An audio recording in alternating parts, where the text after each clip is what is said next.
Starving wolves circled the abandoned settler's baby as Running Bear gripped his knife, generations of tribal hatred demanding he leave the white infant to die. His decision that night would unite sworn enemies and change the fate of the frontier forever. Before we continue, don't forget to subscribe to the channel, like the video, and comment where in the world you're watching from. Let's go! The frozen wind howled across the plains like a wounded animal, carrying with it the scent of snow and despair. The winter of 1847 had been merciless, even by Dakota Territory standards. Trees stood like skeletal sentinels against the gray sky, their branches heavy with ice that cracked and splintered in the relentless cold. Through this desolation moved a solitary figure, his footsteps barely audible against the keening of the wind.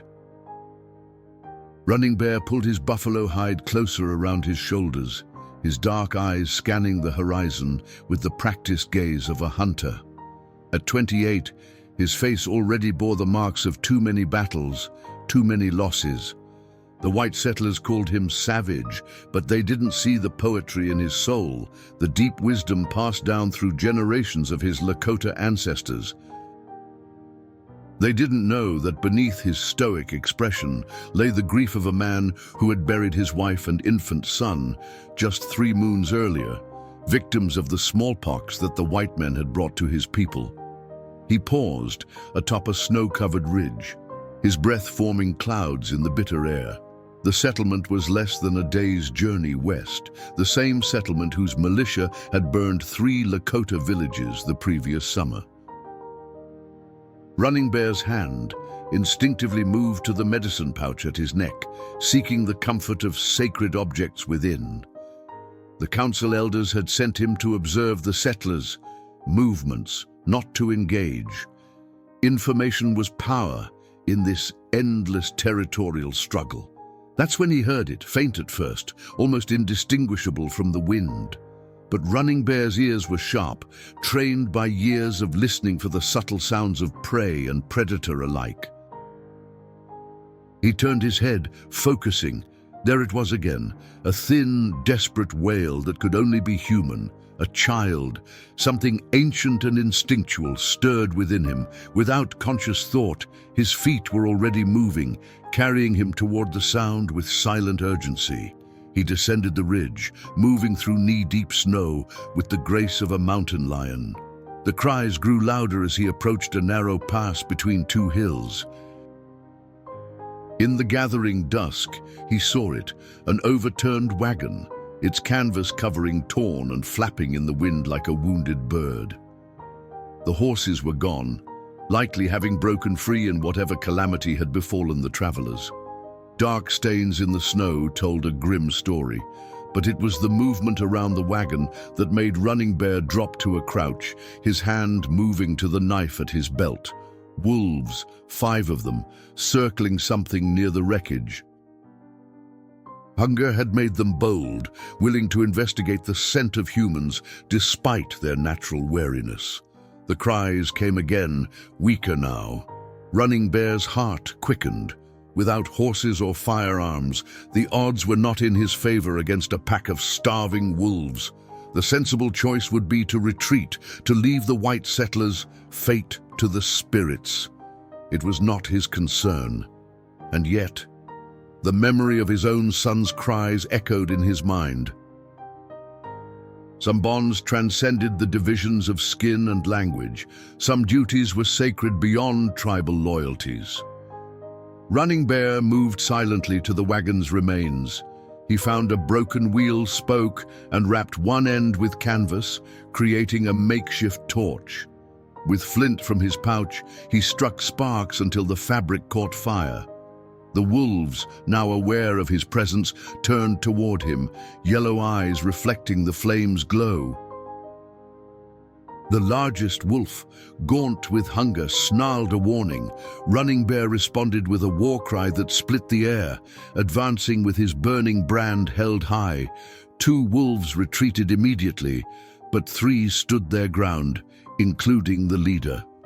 When the alpha lunged, Running Bear was ready, He swung the torch in a wide arc, catching the wolf across the face. The animal yelped, falling back with singed fur. Another wolf circled behind, but Running Bear pivoted, keeping the fire between himself and the predators. The standoff lasted minutes that felt like hours, a dance of flame and fang. Eventually, the wolves withdrew, hunger outweighed by self-preservation. They would find easier prey elsewhere. Only when they disappeared into the growing darkness did Running Bear approach what they had been circling, a small bundle wrapped in white cloth, half buried in snow. The cries had stopped. Fearing the worst, he knelt and carefully uncovered the bundle. A child, a white infant, no more than a few months old, its face blue-tinged from cold but still alive. Nearby lay the body of a woman, her arms outstretched toward the baby, as if her final act had been to push it away from herself, to give it one last chance at survival. Running Bear looked at the tiny face, now silent and still. He thought of his son, of the future that had been stolen from him. This child too would die if left alone in the merciless night. "The spirits have placed you in my path," he whispered in Lakota. Perhaps there is reason in this meeting." He tucked the infant inside his buffalo robe, against his chest, where his body heat could warm the small, fragile form. As he stood, he knew his mission had changed. The settlement that had been his enemy now represented this child's only chance for survival.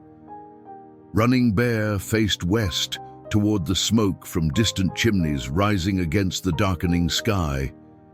He began to walk, one deliberate step after another. The wind that had seemed so bitter now felt like a hand at his back, urging him forward into unknown territory. As darkness fell completely, the child stirred against his chest, a tiny heartbeat finding strength again. Running Bear whispered a prayer to the Great Spirit, asking for protection on the dangerous journey ahead, not just across the frozen miles, but across the chasm of hatred and distrust that separated his world from the one where this child belonged. Night descended upon the plains like a heavy blanket, smothering all but the most determined light. Stars pierced the darkness overhead, cold and distant witnesses to Running Bear's solitary journey. The weight against his chest, the small life he now carried, seemed to grow heavier with each step through the deepening snow. The child had awakened fully now, whimpering softly. Running Bear paused beneath a stand of barren cottonwoods, sheltering from the wind as he adjusted his buffalo robe to better see the infant's face. "Hush, little one," he murmured, his Lakota words gentle despite the child's inability to understand them. "Your new life begins with this night." He studied the baby's features in the dim starlight, pale skin, wisps of golden hair, eyes the color of summer sky. So different from the copper-skinned children of his tribe, and yet in its helplessness, in its perfect innocence, no different at all. Running Bear reached into his medicine pouch and extracted a small bladder filled with deer milk, preserved with herbs. He had carried it for his journey, but now had a greater need for it. Carefully, he dribbled a few drops onto the infant's lips. The baby suckled eagerly, life force returning to its tiny body.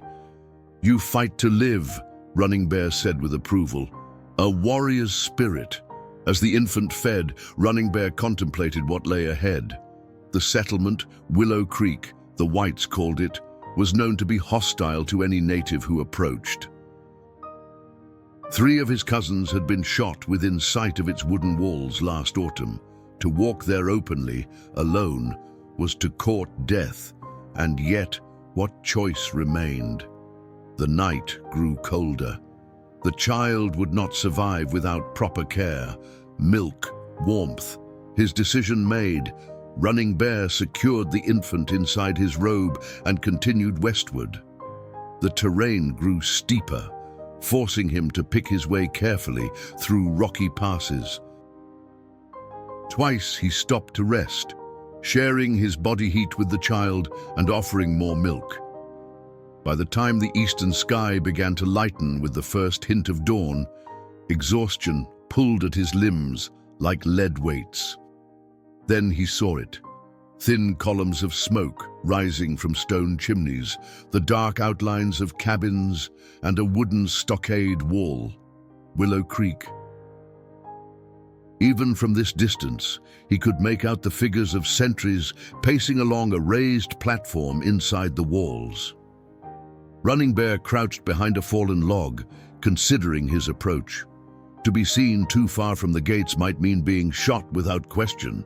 To appear suddenly at the entrance could provoke the same reaction. The infant began to cry again, louder this time, as if sensing the tension in its protector. Running Bear made his choice. Standing tall, he removed his knife and tomahawk, placing them deliberately on the ground. Then, with the baby cradled visibly in his arms, he walked directly toward the settlement's main gate. "Rider coming!" a voice called out from the wall. Then, with alarm, Indian approaching the gate." Running Bear continued his steady pace, his free hand raised in the universal gesture of peace. He could see figures scrambling now, rifles appearing along the wall. A shot rang out, the bullet kicking up snow several feet to his right. A warning. "I come in peace," he called out in halting English, words learned from a missionary who had visited his village years ago. "I bring child, white child." His words created confusion. He heard urgent voices conferring above. The gate remained closed, but no more shots came. When he was within 30 paces, a voice commanded him to stop.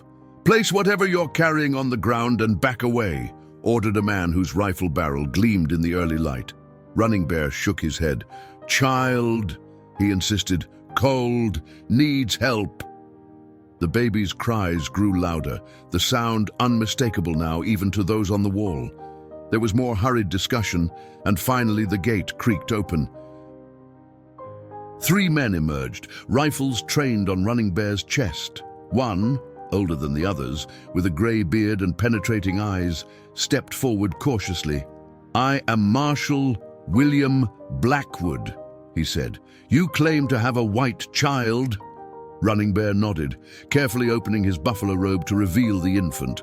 The baby's cries echoed in the tense silence. Blackwood's eyes widened. He gestured to the others to lower their weapons, though they did so reluctantly. "Where did you find this child?" he demanded. "Broken wagon," Running Bear replied, gesturing eastward. "Woman dead, wolves coming." A younger man pushed forward suddenly. "That must be from the Sullivan party. They were due 3 days ago from Fort Laramie." Blackwood studied Running Bear's face, searching for deceit. Finding none, he stepped closer. "You saved this child from wolves. Why would you bring it here?"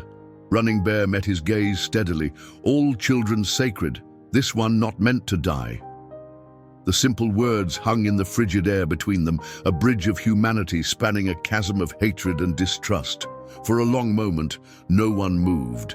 Then the baby gave another piercing cry, breaking the spell. "Give me the child," said a female voice. A woman had appeared in the gateway, her face lined with determination. "For God's sake, it's freezing out here." Running Bear hesitated, protective instincts warring with reason. Then, slowly, he extended his arms, transferring his precious burden to the woman's waiting hands. As their fingers briefly touched in the exchange, something unspoken passed between them. A recognition, perhaps, that mercy knew no boundaries of race or allegiance. The woman nodded once, a silent acknowledgement, before turning back toward the settlement. Blackwood cleared his throat. "You'd better come inside," he said gruffly. "There will be questions." Running Bear stepped through the gates of Willow Creek with the wariness of a deer entering a clearing.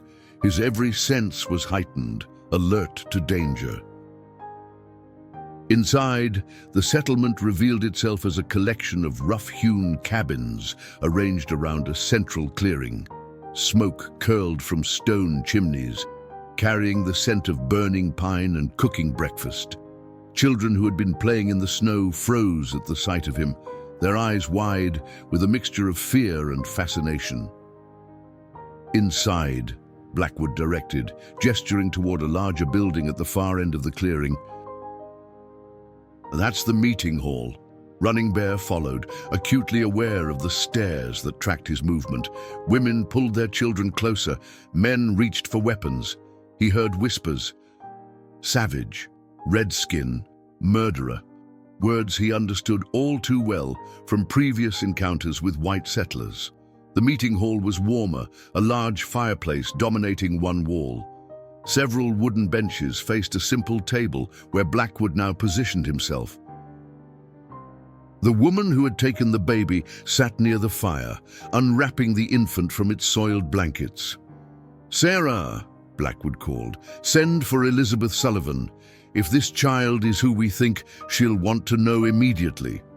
The woman nodded and spoke quietly to a young boy who darted from the hall. Running Bear remained standing, unwilling to lower his guard despite his exhaustion. "Sit," Blackwood said, gesturing to a bench.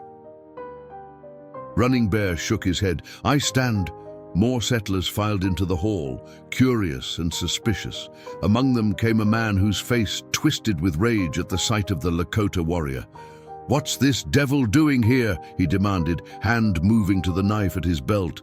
"Stand down, Cooper," Blackwood ordered. He brought in a child, possibly one of the Sullivan party. "And probably killed the rest," Cooper spat. "We should hang him now before—" The door burst open, cutting off his words. A woman rushed in, her golden hair escaping from a hastily tied bonnet, her blue eyes wild with hope and fear. She was young, perhaps 20 summers, with a face that might have been beautiful before grief had carved its lines into her skin. "Where is she?" the woman demanded. "Where's my Hannah?" Her gaze landed on the infant by the fire, and a sound escaped her that was half sob, half cry of joy. She fell to her knees beside the baby, gathering the small form into her arms with desperate tenderness. "Hannah, my Hannah," she whispered, pressing her face against the infant's. "Oh God, I thought I'd lost you too." Running Bear watched silently, something tightening in his chest. He recognized her pain, had carried the same himself since that terrible day when illness had claimed his family. There was no mistaking the bond between mother and child. It transcended words, needed no translation. Blackwood cleared his throat. "Elizabeth, this man found your daughter, brought her here through the storm." For the first time, Elizabeth Sullivan looked up, noticing Running Bear. He expected to see hatred or fear in her eyes, the usual reaction of white women to his presence. Instead, she studied him with an intensity that made him want to look away. "You found her?" she asked, her voice steady despite the tears on her cheeks. Running Bear nodded once. "Wagon broken, wolves coming. I hear baby cry." "My sister," Elizabeth said, her voice breaking. "She was taking Hannah to meet me here while I finished packing our homestead. After John, my husband, was killed in the raid last summer, we couldn't manage alone." She swallowed hard. Was my sister?" "Woman dead," Running Bear confirmed quietly. "She protect child to last breath." Fresh tears spilled down Elizabeth's cheeks, but she did not collapse into grief. Instead, she rose to her feet, cradling Hannah against her shoulder, and crossed the room until she stood directly before Running Bear. The hall fell silent, tension thick in the air. "You saved my daughter," she said, "when you could have left her to die, when your people and mine have shed each other's blood." She looked down at Hannah, then back at the Lakota warrior. Why? The question hung between them, weighted with generations of conflict. Running Bear met her gaze, finding himself unable to look away from those blue eyes that seemed to demand absolute truth. "I had son," he said finally, the English words feeling strange on his tongue. "Small like her he die. 3 moons passed. No child should die alone in snow." Understanding dawned in Elizabeth's eyes, recognition of a shared pain that cut deeper than the divisions of race and territory. Without warning, she reached out and placed her free hand on Running Bear's arm, a gesture so unexpected that several onlookers gasped. "Thank you," she said simply. The touch burned through the layers of hide and cloth, a connection that felt like lightning. Running Bear inclined his head slightly, acceptance of her gratitude. Cooper stepped forward, breaking the moment. "This doesn't change anything," he snarled. "He's still the enemy. His people killed John Sullivan and dozens more." "And how many of his people have we killed, Mr. Cooper?" Elizabeth demanded, turning to face the angry settler. "How many women and children died when the militia burned those villages last summer?" Her words fell into stunned silence. No white settler had ever openly questioned the violent campaigns against the native tribes, not within these walls. Blackwood raised his hands, seeking to restore order. "Elizabeth, you've been through a terrible ordeal." "You're not thinking clearly?" "I've never thought more clearly in my life," she replied, her voice gaining strength. "This man saved all I have left in this world. I won't stand by while you treat him like an animal." She turned back to Running Bear, still holding Hannah close. "Do you have a name I can call you by?" she asked softly. Running Bear straightened, sensing a shift in the air of the room, something momentous beginning to take shape. "I am called Running Bear," he answered, speaking his name for the first time within enemy walls. The name hung in the air like a challenge. Running Bear, not the Indian or the savage, but a man with a name, a history, a heart that had known both joy and sorrow. The settlers shifted uncomfortably, forced to confront the humanity of someone they had been taught to fear. "Well, Running Bear," Blackwood said, breaking the tense silence, "you've done a Christian deed in bringing the child, but you understand we can't simply let you go. There's a war on these plains." "A war you brought," muttered Running Bear, his English limited but his meaning clear. Cooper slammed his fist on a nearby table. "See? Even now he threatens us. He stated a fact," Elizabeth countered, still standing protectively near Running Bear. "And he's right. We came to their lands. We built walls and brought soldiers." She looked around the room, challenging her neighbors with her gaze. "Would any of you act differently if strangers came and claimed your homes?" "Elizabeth Sullivan," Sarah gasped. "Your husband, my husband is dead," Elizabeth cut in, her voice tight with controlled emotion, "and nothing I say or do will bring him back.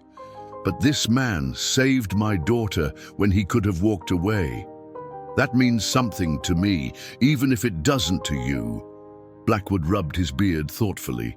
"What would you have us do, Elizabeth? Release him?" "He could bring back a war party by nightfall." Running Bear straightened his shoulders, dignity emanating from his posture despite his exhaustion. "I not bring death to place that shelter's child I save." "Pretty words from a forked tongue," Cooper sneered. Elizabeth's patience snapped. "Enough. My daughter and I will vouch for him. He can stay in John's workshop behind our cabin. I'll take responsibility." The proposal sent a wave of murmurs through the gathered settlers, a Lakota warrior staying within their walls. It was unprecedented, dangerous. "This is madness," Cooper protested. "Marshal, you can't allow this." Blackwood studied Elizabeth's determined expression, then glanced at the infant in her arms, the child who, by all rights, should have frozen to death in the wilderness. Finally, He turned to Running Bear, measuring the native man with experienced eyes. "You understand what she's offering. Shelter, protection from those who would see you dead." Running Bear nodded. "I understand. And you give your word, if such a thing has meaning to your kind, that you won't try to signal your people or harm anyone here." "I give word," Running Bear replied solemnly. "And on spirit of my son, I bring no harm," Blackwood sighed heavily. "Against my better judgment, I'm going to allow this. But," he added, raising a finger in warning, "you'll be watched. One suspicious move, and Cooper here will have his way with you. Am I clear?" Running Bear inclined his head in acknowledgement. Elizabeth released a breath she hadn't realized she was holding. "Come," she said to Running Bear. "You must be exhausted." As they exited the meeting hall, the crowd parted reluctantly, like a river flowing around an immovable stone. Mothers pulled children away. Men fingered their weapons. Elizabeth walked with her head high, Hannah secure in one arm while her other hand hovered near Running Bear's elbow, not quite touching but clearly guiding. The Sullivan cabin stood at the eastern edge of the settlement, a simple structure of logs and mortar with a stone chimney and 2 small windows.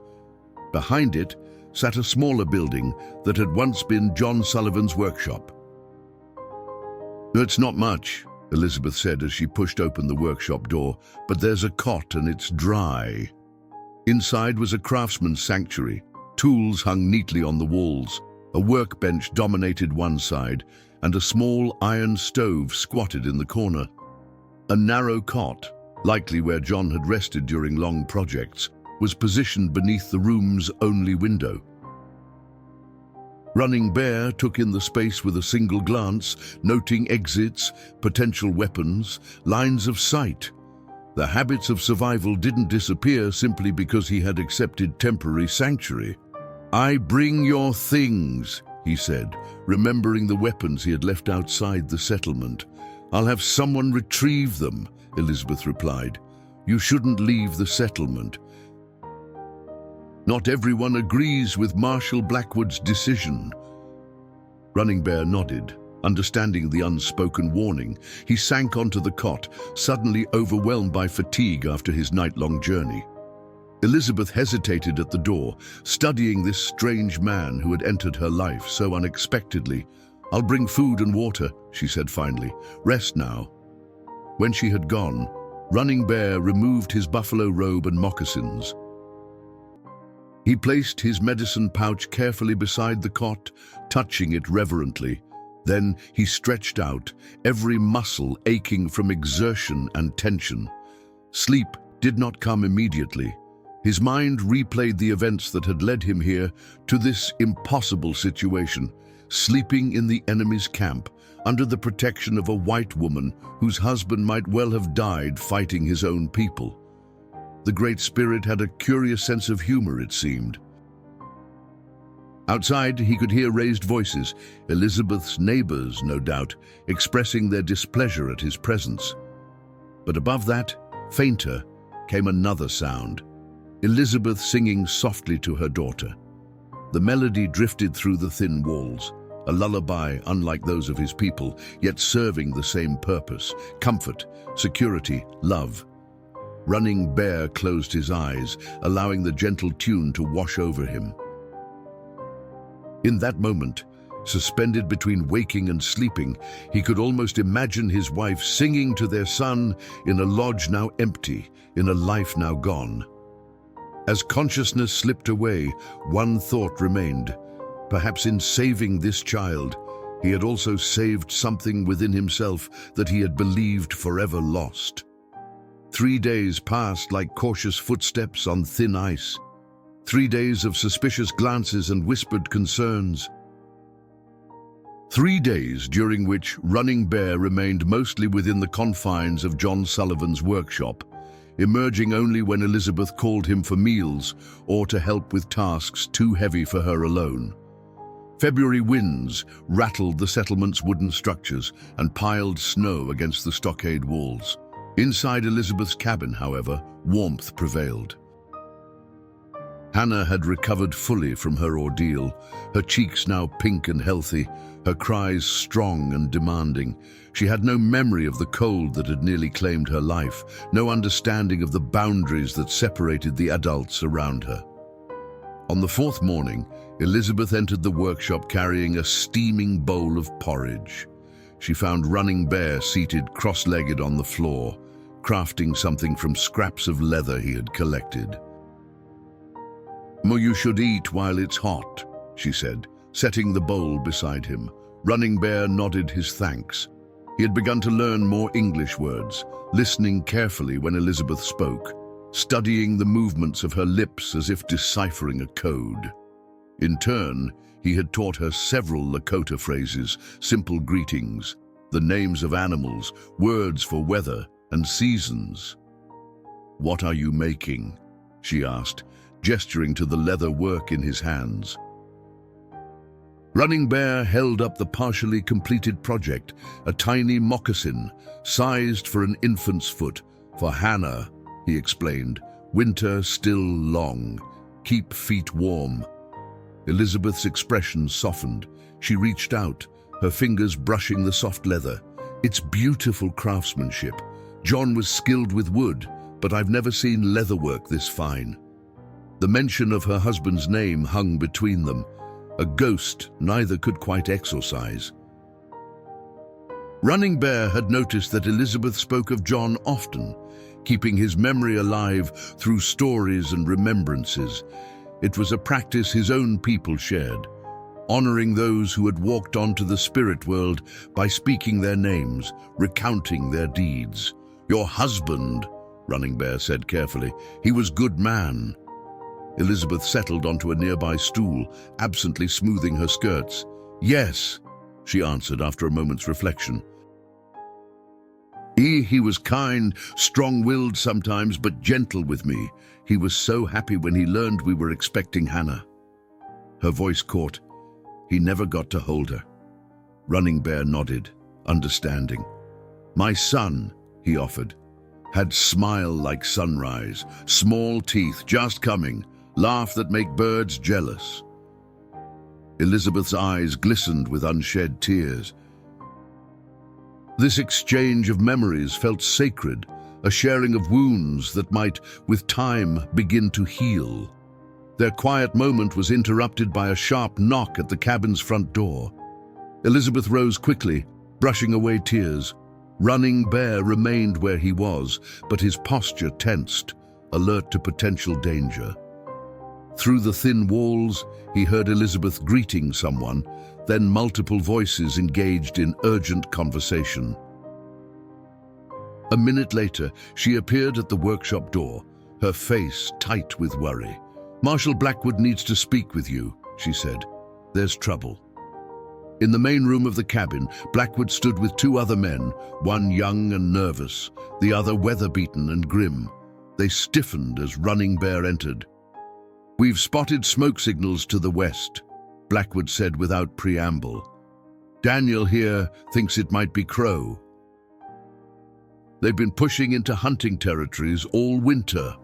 Running Bear considered this information. The Crow were traditional enemies of the Lakota, competitors for the same hunting grounds, with a history of conflict that predated the arrival of white settlers. "What do they say, these signals?" he asked. "That's why we're here," Blackwood replied. "None of us can read them, but I suspect you can." It was a test as much as a request for help. Running Bear knew that his response would determine much about his continued presence in the settlement. "Show me where," he said simply. They led him to the western wall of the stockade, where a crude ladder provided access to the sentry platform. Elizabeth followed, ignoring Blackwood's disapproving glance. From this elevation, Running Bear could see across the snow-covered plains to distant hills. There, just as Blackwood had said, puffs of smoke rose in a deliberate pattern against the pale sky. Running Bear studied the signals, his expression revealing nothing. After several minutes, he turned to Blackwood. "Not Crow," he said. "Blackfoot. They say 3 lodges burned, many horses taken. They look for enemies who did this." "And who would that be?" the older settler demanded. Running Bear shook his head. "Not Lakota." "We do not raid in deep winter." He paused, considering. "Maybe white bandits, some men who have no tribe, no honor." Blackwood and his companions exchanged glances. "There have been reports of deserters from Fort Laramie," the younger man said.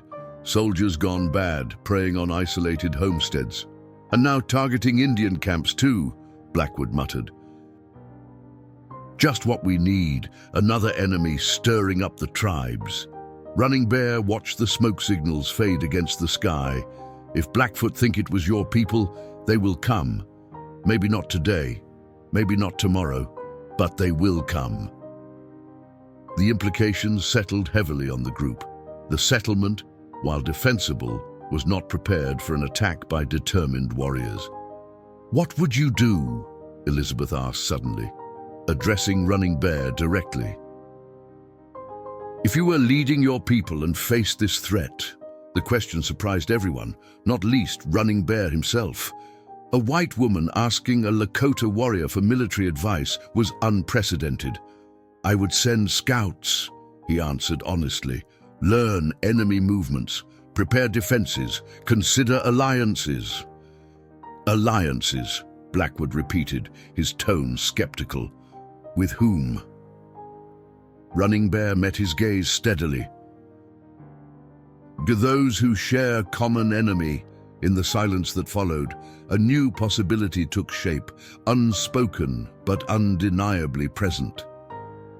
Elizabeth moved closer to Running Bear, her shoulder nearly touching his arm, a physical embodiment of the bridge being cautiously constructed between two worlds.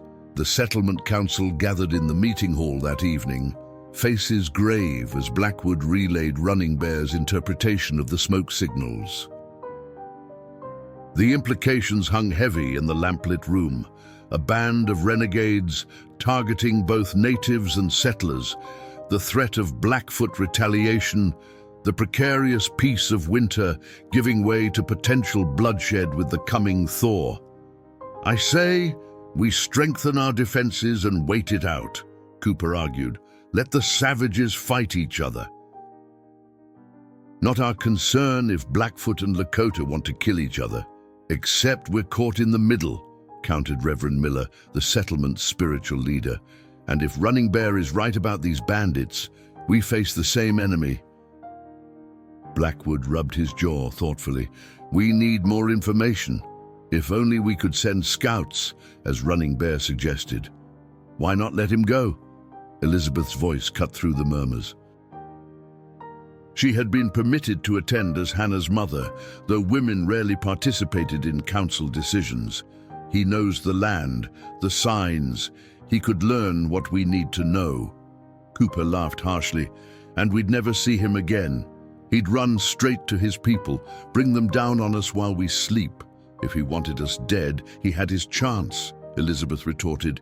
"He could have left Hannah to die and no one would ever have known. Instead, he risked his life to bring her here." The debate continued, voices rising and falling like the winter wind outside. Finally, Blackwood raised his hand for silence. "We'll put it to Running Bear himself," he decided. "But he won't go alone. I want 2 of our men with him." Running Bear, who had been waiting outside the hall, was summoned in. He stood tall before the council, his face impassive as Blackwood outlined the proposal. "You would trust me to scout for you?" he asked when Blackwood finished. "Not entirely," Blackwood admitted. "Jacob and Thomas will accompany you." Running Bear glanced at the 2 men, Jacob Everett, the settlement's best hunter, and Thomas Green, a former Army scout who had lost an arm at Wounded Knee, but could still ride and shoot with deadly accuracy. Neither looked pleased at the assignment. 3 is good. Running Bear nodded. "Small group. Move fast. Stay hidden." The matter decided, the council adjourned. As the settlers filed out into the cold night, Elizabeth approached Running Bear. "You don't have to do this," she said quietly. "It's dangerous. And they don't trust you. Running Bear met her concerned gaze. Trust must be earned, he replied, like respect. This way, I help your people and mine. She studied his face in the dim light, searching for something. You believe these bandits threaten both our peoples. Men without honor threaten everything good, he said simply. Elizabeth nodded, understanding. When will you leave? Dawn, Running Bear answered. Cover more ground in daylight. They walked together toward Elizabeth's cabin, their breath forming twin clouds in the frigid air. The settlement had grown quieter about their unusual arrangement as days passed, though suspicion lingered in many eyes. Elizabeth had become accustomed to the whispers, the sidelong glances, the occasional muttered comment about Indian lovers and traitors to her kind. At the cabin door, she paused. I've prepared supplies for your journey. And, she hesitated, I've been mending John's old coat. It's warmer than your buffalo robe for this weather. Running Bear blinked, surprised by the gesture. Thank you, he said, the English words feeling more natural on his tongue after days of practice. Inside, Hannah was asleep in her cradle, small fists curled beside her face. Running Bear approached quietly, looking down at the child who had unwittingly brought him into this strange new world. He placed the finished pair of tiny moccasins beside her, his gift complete. They're perfect, Elizabeth whispered, picking one up to admire the delicate stitching and beadwork. How can I thank you? Running Bear shook his head. No thanks needed. She is precious. The word seemed inadequate in English. In Lakota, he would have used wakang, sacred, mysterious, imbued with spiritual power. But Elizabeth seemed to understand his meaning, for she smiled in that way that transformed her face, erasing momentarily the lines of grief and worry. Will you eat with me tonight? She asked. Before you leave tomorrow. It was the first time she had invited him to share her table properly, rather than bringing food to the workshop. The significance was not lost on Running Bear. Yes, he answered, his voice low. I would be honored. They ate a simple meal of rabbit stew and cornbread, sitting across from each other at John Sullivan's table. Conversation came haltingly at first, then more easily as they found common ground in practical matters, the coming journey, the condition of the horses, the changing weather patterns that both could read in the sky and wind. When the meal ended, Running Bear helped Elizabeth clear the dishes, his large hands surprisingly gentle with the ceramic plates. Their fingers brushed as she took a cup from him, and neither pulled away immediately. The brief contact sent an unexpected warmth through Running Bear's chest, a feeling both welcome and unsettling. Be careful tomorrow, Elizabeth said softly. I come back safely. The request contained layers of meaning that Running Bear heard clearly. She was not merely concerned for the settlement's scout, she was worried for him, specifically. The realization stirred something long dormant within him. I will return, he promised. The words a vow more binding than any the council had extracted from him. Dawn painted the eastern sky in watercolor strokes of pink and gold as three riders departed Willow Creek. Running Bear rode slightly ahead, his keen eyes scanning the terrain, while Jacob and Thomas followed at a cautious distance, their rifles ready across their saddles. The settlement had provided Running Bear with a sturdy bay gelding, not as fleet as the Lakota ponies he was accustomed to, but strong and sure-footed in the snow. He wore John Sullivan's coat, the wool heavy but warm against the biting wind. Beneath it, he kept his medicine pouch close to his heart. The mingling of these two worlds, settler and Lakota, felt symbolic of his current position, balanced between identities, belonging fully to neither. We'll head northwest, Jacob called from behind. That's where the smoke signals came from. Running Bear nodded, but adjusted their course slightly. "Done water first," he replied. "All tracks lead to water," Thomas snorted. "We don't need tracking lessons from—" "Let him lead," Jacob interrupted. Marshal Blackwood put him in charge of scouting. The reminder silenced Thomas temporarily, though his expression remained distrustful. They rode in uneasy quiet for several miles, the only sounds the crunch of snow beneath hooves and the occasional call of a winter bird. Near midday, they approached a narrow stream, its edges crusted with ice, but its center still flowing. Running Bear dismounted, studying the banks intently. Jacob joined him, curious, despite his reservations. "What do you see?" he asked. Running Bear pointed to disturbances in the snow, multiple hoofprints, some human footprints, disturbed brush. "Many horses," he said. 8, maybe 10 riders. Heavy horses, not like ours. He indicated deeper impressions in the snow. They carry much. Stolen things, maybe. Thomas had dismounted as well, hanging back but listening. "Army horses," he said suddenly. "Those are army horseshoes. See the distinctive pattern?" He pointed to a clear print in a patch of mud. "Cavalry mounts." Running Bear and Jacob exchanged glances. "Oh, the deserters," Jacob murmured, "just as we suspected." "They went that way," Running Bear said, gesturing westward along the stream. 2 days ago, maybe 3. Snow has partly filled tracks." They remounted and followed the trail, moving more cautiously now. The terrain grew rougher, with rocky outcroppings providing potential ambush points. Running Bear led them on a less direct route, keeping to areas with better visibility. As the afternoon waned, dark clouds began gathering on the horizon. "Storm coming," Running Bear observed. "Need shelter soon." Thomas gestured toward a line of bluffs ahead. "There are caves in those rocks. Used to camp there when I scouted for the army." Running Bear studied Thomas with new interest. The one-armed settler had fought against native tribes, yet now shared knowledge that might save them all. The complexities of the white man's world continued to surprise him. They reached the bluffs as the first snowflakes began to fall. Thomas led them to a shallow cave, just deep enough to shelter 3 men and their horses from the worst of the weather. Jacob gathered wood for a small fire, while Running Bear secured the animals. "Keep fire small," Running Bear advised. "Big fire, big smoke.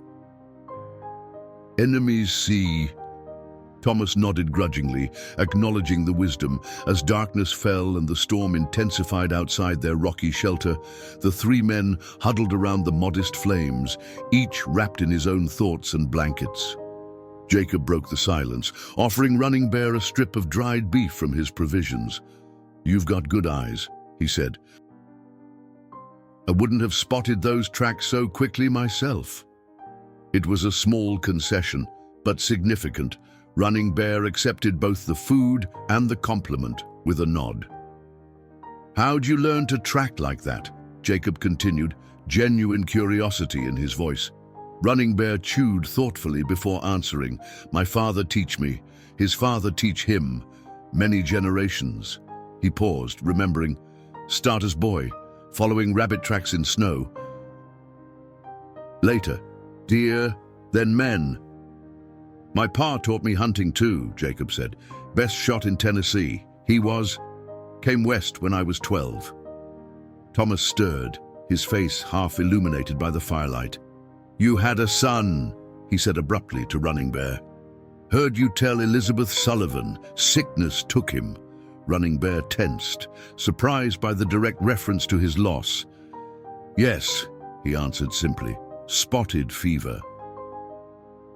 "Him and my wife," Thomas stared into the fire.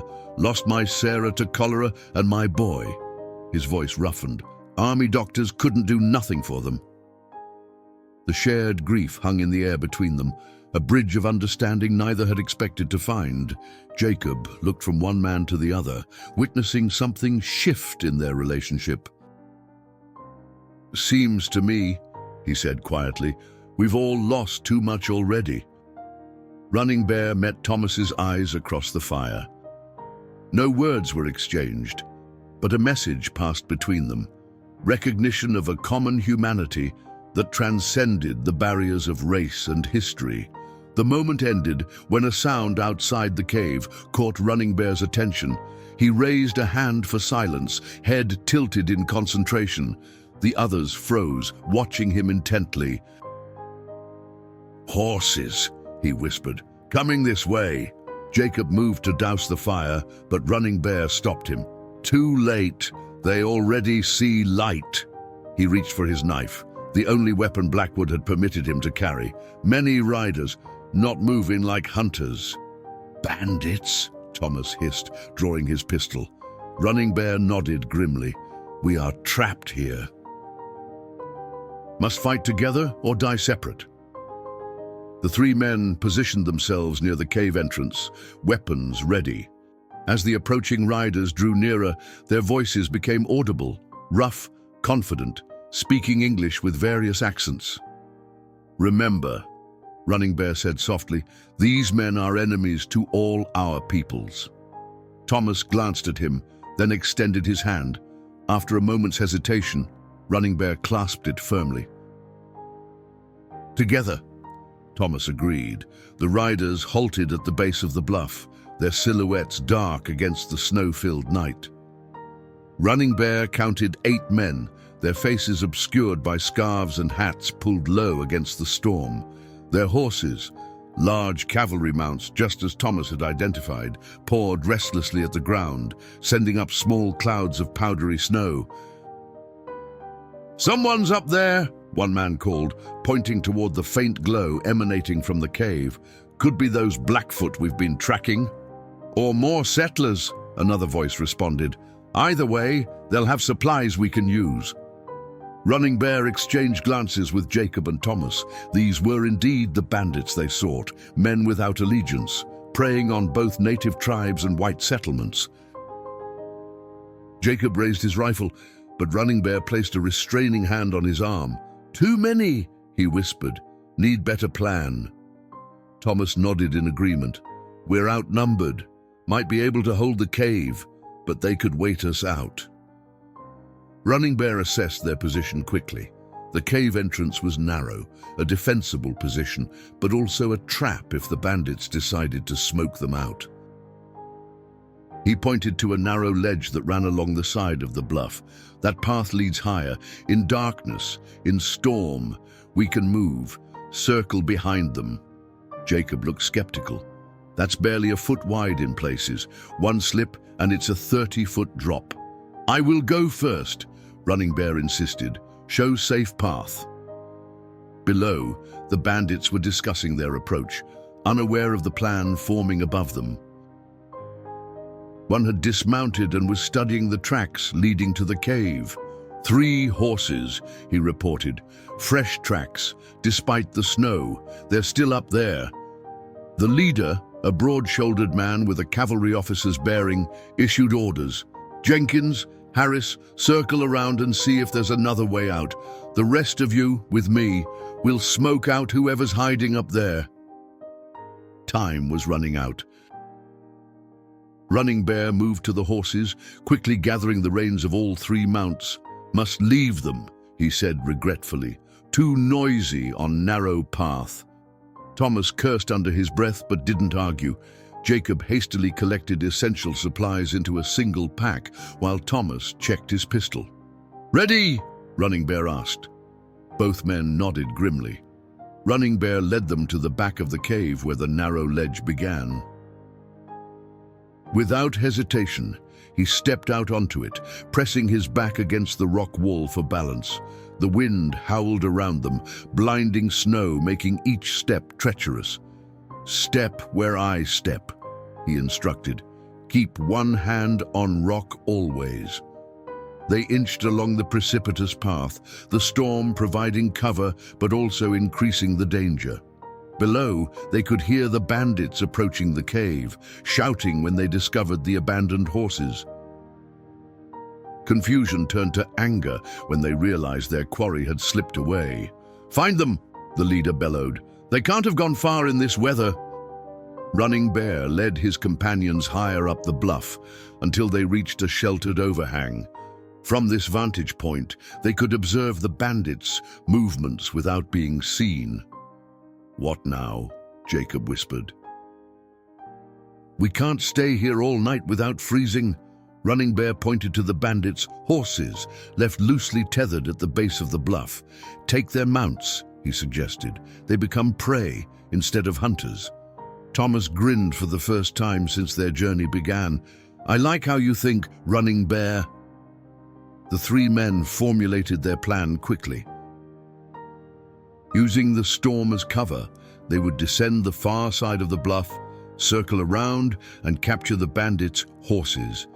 With the element of surprise, they might even manage to take one of the men prisoner, a source of valuable information.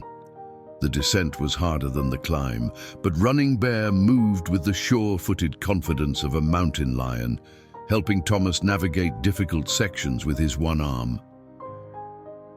When they reached the bottom, they paused, gathering strength for the final push. "Remember," Running Bear cautioned, "we need one alive." They circled through the darkness, approaching the horses from downwind. The animals snorted nervously, but didn't raise an alarm. Most of the bandits were still searching the cave and surrounding area, leaving only one man guarding the mounts. Jacob's hunting skills proved invaluable as he crept silently behind the guard and rendered him unconscious with the butt of his rifle. Meanwhile, Running Bear and Thomas secured the horses, selecting the three strongest for themselves and scattering the others. As they prepared to flee with their captive, they overheard two bandits talking nearby. "Meeting the others at Eagle Canyon in 3 days," one was saying. "The Major's got big plans for hitting both the Blackfoot camp and that settlement. What's it called? Willow Creek." "Simultaneous attacks," the other agreed. "Picked them off while they're busy blaming each other. Clever." Thomas and Jacob exchanged alarmed glances. Running Bear's expression hardened. Without a word, he lifted the unconscious guard and slung him over one of the horses. Then all three mounted and rode into the storm, leaving confusion and shouted curses behind them. They rode hard through the night, pushing the horses as much as the weather allowed. By dawn, they had put considerable distance between themselves and the bandits. Only then did they stop to question their prisoner, who proved more cooperative than expected when faced with 3 determined interrogators. "A Major Wells," he revealed, confirming their suspicions, "dishonorably discharged last summer. Gathered men like him, soldiers with no place in peacetime, been raiding both sides, making it look like Indians attacking settlers and settlers attacking Indians. And the plan for Eagle Canyon?" Thomas pressed. The man coughed nervously. 30 men at least. "Got a Blackfoot prisoner they're going to dress in settler clothes, leave his body at Willow Creek. And a settler they'll leave with the Blackfoot, wearing Indian things taken in raids. Perfect way to spark a war while we clean up what's left." Running Bear's face remained impassive, but his eyes burned with controlled fury. "When do they attack?" "Full moon," the guard answered. 4 days from now." The 3 scouts shared a grim look. They had their information. Now they needed to get back to Willow Creek before it was too late. They reached Willow Creek at dusk. 2 days later, their horses lathered and exhausted, their prisoner bound and gagged across his saddle. The settlement erupted into activity as sentries spotted their approach. Blackwood himself met them at the gate, his expression shifting from relief to concern as he noted their haggard appearance. "You found something," he stated rather than asked. Thomas dismounted with difficulty, his face gaunt with fatigue. "More than something, Marshal. We've got ourselves a war coming." In the meeting hall, with the council hastily assembled, Running Bear and his companions shared their discovery. The bandit, now secured in the settlement's small jail, had confirmed everything. Major Wells and his band of renegades were planning to ignite a three-way conflict, playing settlers against natives while positioning themselves to profit from the chaos. 4 days until the full moon, Jacob concluded. That's when they'll strike, here and the Blackfoot camp simultaneously. Murmurs of alarm spread through the hall. Cooper, predictably, was the first to speak up. "We fortify," he declared. "Double the sentries, bring everyone inside the walls. Let the Indians fend for themselves." Running Bear, who had been standing quietly at the back of the hall, stepped forward. "That is what they want," he said, his voice carrying surprising authority. "Divided, we are weak. Together, we might survive." "Together?" Cooper sneered. "Ah, with the Blackfoot who've been raiding our settlements for years. With your Lakota who killed John Sullivan and countless others." Elizabeth rose from her seat, Hannah sleeping against her shoulder. "And how many of their people have died by our hands?" she challenged. "This cycle of vengeance is exactly what these bandits are counting on." Blackwood rubbed his beard, his weathered face deeply lined with worry. "Ija, what exactly are you proposing, Running Bear?" All eyes turned to the Lakota warrior. In that moment, Running Bear stood at a crossroads of history, a native man addressing a council of settlers not as captive or supplicant, but as an equal, perhaps even a leader. "Send messengers," he said, "to my people and to Blackfoot. Tell them truth about bandits. Offer to fight together against common enemy." The silence that followed was profound, broken only by the crackling of the fire in the hearth. Then Thomas spoke, his voice gruff but determined. "I'll ride to the Lakota," he volunteered. "With Running Bear's guidance, I might get a hearing." Jacob nodded. "And I'll try for the Blackfoot. If we bring proof," he gestured toward their prisoner, "they might believe us." Reverend Miller stepped forward. "I've had some dealings with the Blackfoot mission. I could accompany Jacob." The room erupted into arguments, fears, and desperate planning. Throughout it all, Running Bear's gaze found Elizabeth's across the crowded space. She offered him a small, encouraging smile, recognition of how far they had come from that snowy morning when he had first entered their gates. Later, as plans were finalized and messengers prepared to depart at first light, Elizabeth found Running Bear alone on the sentry platform, looking out toward the distant hills where his people's winter camp lay. "You've changed everything," she said softly, coming to stand beside him. "In just 2 weeks, you've transformed how many here think about your people."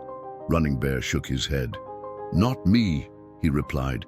"The child did this." He glanced at Hannah, now awake and watching him with solemn eyes from Elizabeth's arms. "And you, who were brave enough to trust." Elizabeth's cheeks colored slightly at his words.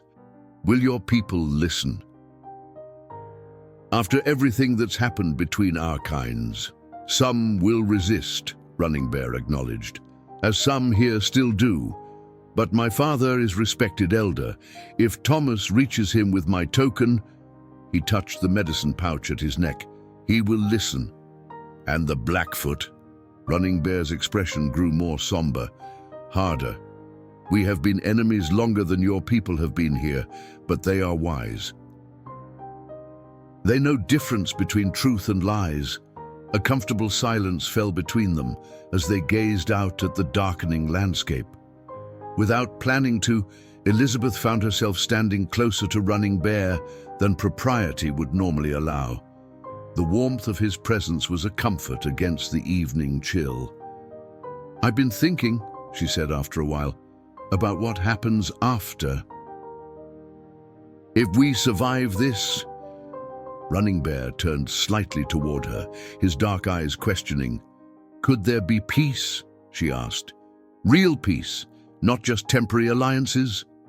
It was a question that contained worlds of possibility and pain, centuries of conflict, misunderstanding and bloodshed balanced against the fragile hope kindled by their unlikely connection. Running Bear considered carefully before answering. "A peace needs more than words on paper," he said. "Needs hearts that understand, like yours." He hesitated, then added more softly, "Like mine now." Elizabeth's breath caught at the implication. Before she could respond, Hannah reached out unexpectedly, her tiny hand grasping Running Bear's finger with surprising strength. Both adults looked down at this simple gesture of trust from a child who knew nothing of the boundaries they had spent their lives observing. "She knows," Elizabeth whispered. "Children always know what adults forget." Running Bear nodded, a rare smile transforming his solemn features. "The future," he said, gently squeezing the infant's hand. "She is the future we fight for." Below them, the settlement bustled with preparations, weapons being cleaned, provisions gathered, defenses strengthened. By morning, messengers would ride out, carrying an unprecedented proposal to peoples who had known only conflict with white settlers. Whether they would listen, whether ancient hatreds could be set aside for common survival, remained to be seen. But standing there, with Elizabeth and Hannah beside him, Running Bear allowed himself to imagine possibilities that had seemed impossible just days before. The full moon rose like a silver medallion against the velvet sky, casting long shadows across Eagle Canyon. In the eerie light, three forces converged from different directions, each traditionally enemies, now united by desperate circumstance. From the east came the settlers of Willow Creek, 30 armed men and women led by Marshal Blackwood, with Running Bear riding at his side.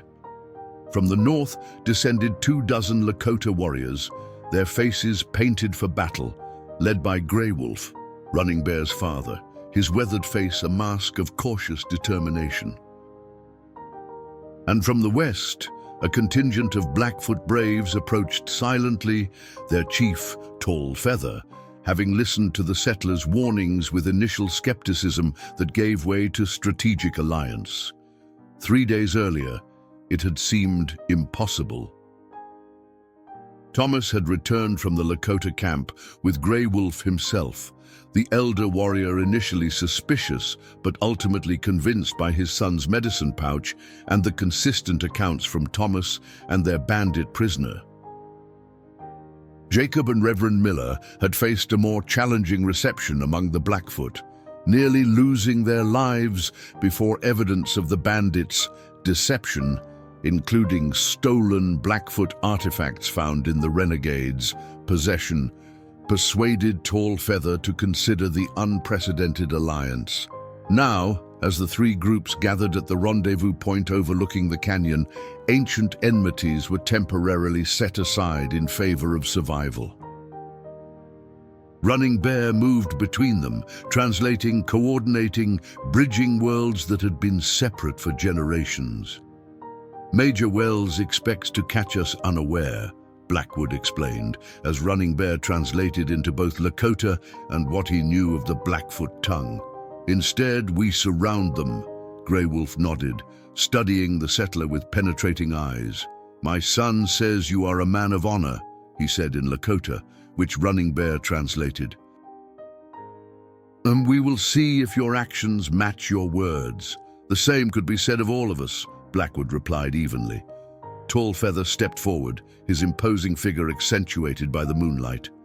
"When this is done," he stated, "we return to our territories. This changes nothing between our peoples." But even as he spoke the words, something had already changed. They were planning together, communicating instead of killing. It was a beginning, however fragile. The battle, when it came, was swift and decisive. The bandits, expecting to attack unsuspecting victims, found themselves caught in a pincer movement executed with deadly precision. Native warriors who had spent lifetimes fighting each other now coordinated their efforts, using complementary skills and battle tactics. Settlers who had feared all Indians as savages now fought alongside them against a common threat. Running Bear and Blackwood confronted Major Wells himself, a tall, distinguished-looking man whose military bearing contrasted with the cold calculation in his eyes. When he realized his forces were overwhelmed, he attempted to flee, only to find himself facing Grey Wolf and Tall Feather. "You played us against each other," Grey Wolf stated, his voice heavy with the weight of history. "And like the others before you, it was easy enough," Wells sneered, defiant even in defeat. "You people have been killing each other for decades. I just profited from the inevitable." "Not inevitable," Running Bear replied, stepping between his father and the renegade officer. "This ends now." Within an hour it was over. Of Wells's 30 men, half were dead, the rest captured. The survivors would face military justice at Fort Laramie, their days of exploiting racial hatred at an end. As dawn broke over the canyon, the unlikely allies gathered to tend their wounded and honor their dead. 4 settlers, 6 Lakota, and 5 Blackfoot had fallen, a shared sacrifice that created its own kind of bond. Elizabeth had remained at Willow Creek with the other women and children, anxiously awaiting news. When the combined force returned, she rushed to meet them, Hannah in her arms. The sight of Running Bear riding between Blackwood and Grey Wolf, bloodied but alive, filled her with a relief so profound she felt her knees weaken. Grey Wolf, seeing the white woman embrace his son with undisguised emotion, raised an eyebrow in surprise. Then his gaze fell on the infant in her arms, and understanding dawned on his weathered face. "This is the child?" he asked in Lakota. Running Bear nodded. "She is called Hannah. Her mother is Elizabeth." Grey Wolf approached cautiously, studying the small face that had unwittingly catalyzed such momentous events. Hannah regarded the elder with solemn curiosity, then unexpectedly smiled, reaching toward his ceremonial feather. "She has a warrior's spirit," Grey Wolf observed, a hint of amusement softening his stern features. "You'll like her mother," Running Bear agreed, glancing at Elizabeth with undisguised admiration. 3 days later, representatives from all 3 peoples gathered in Willow Creek's meeting hall. What began as a discussion of boundaries and hunting territories evolved into something more profound, the first tentative framework for coexistence rather than conflict. "We need not love each other," Tall Feather declared, "but we have seen that we need not always be enemies." The treaty they drafted was imperfect, fraught with compromises and uncertainties, but it was a beginning, a path forward forged in the crucible of common danger and mutual respect. As the gathering concluded, Elizabeth stood before them all, Hannah in her arms. "My daughter lives because a man chose compassion over hatred," she said simply. "If he could make that choice in the depths of winter, with every reason for bitterness, surely we can make it in the light of day." Running Bear, watching from beside his father, felt something he had not experienced since losing his family. Hope, not just for himself, but for the peoples gathered in this room, for the land they shared, and for the future symbolized by the child who had brought them together. "And some bridges," he said softly in Lakota, "are built by the smallest hands." Grey Wolf nodded, his expression thoughtful as he watched the child who had changed the course of their history. "And sometimes," he replied, "the greatest journeys begin with a single act of mercy."